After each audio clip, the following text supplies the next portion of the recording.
কোঠা সংস্কার আন্দোলনের প্ল্যাটফর্ম বৈষম্য বিরোধী ছাত্র আন্দোলন নতুন কর্মসূচি ঘোষণা করেছে। আজ সারা দেশে বিক্ষোভ মিছিল ও পরদিন রবিবার থেকে অসহ্য আন্দোলনের ডাক দিয়েছে তারা।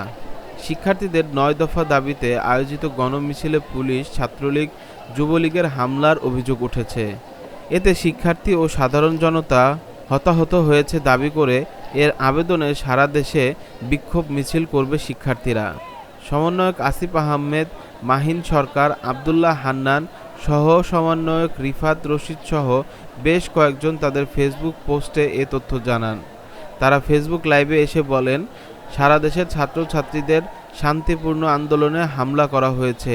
এর প্রতিবাদে এবং ৯ দফা দাবিতে শনিবার সারা দেশে বিক্ষোভ মিছিল ও রবিবার থেকে অনির্দিষ্টকালের জন্য অসহযোগ আন্দোলন ডাক দেওয়া হলো।